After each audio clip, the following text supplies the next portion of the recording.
morning, guys. Dr. Mark Bradley, Creation Kingdom Zoo, and I've got one of the smallest of the great apes here behind me. These are Lar Gibbons, also called white-handed gibbons. Now they can come in a couple different shades. You've got a blonde male here, and then let's see, right over here you've got a female, and she's black. They both got white hands and white rings around their faces, but again, these guys are called apes and not monkeys. One of your things I want you to do today is look up the difference between apes and monkeys, because there's a pretty good difference between them. Now, what's cool about gibbons is this. They are not only the smallest of your great apes, which includes your orangutans, your gorillas, bonobos, things like that. Not only are they those, but these guys also mate for life, which is unique amongst primates, period. And occasionally when a mate dies or something like that, they'll go pick up another mate, and sometimes they just don't. But they're wonderful singers. Now, what happens with gibbons, once they bond as a pair, they will begin to sing a song together. I'll stand up here, we can get a little bit better photo there. And what they'll do is first thing in the morning when they wake up, they'll sing a song together. It has a very similar sound to all gibbon songs, but each individual song is unique to that pair. And so they'll sing, and that reinforces their bonds together.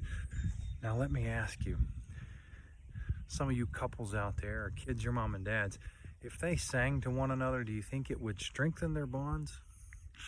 I'm not so sure.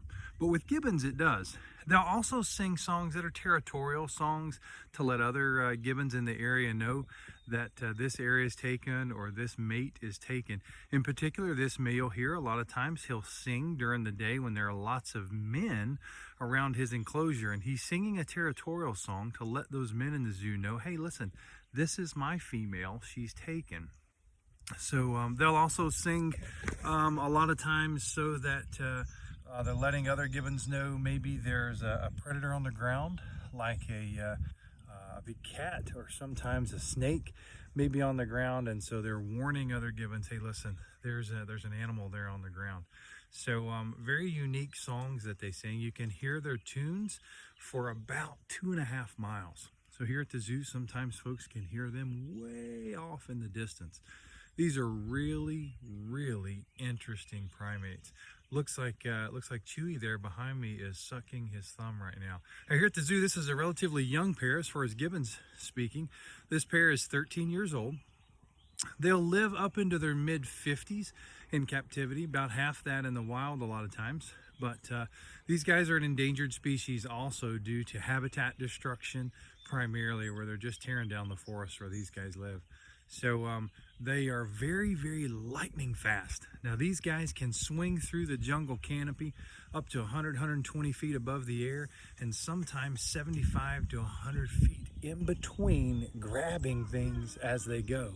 So really lightning fast through the forest as they pretty acrobatic. And you'll see them here at the zoo doing the same thing, swinging on their branches and around the poles and things like that. So sounds like I've got some camels having a little tiff up there beside of me.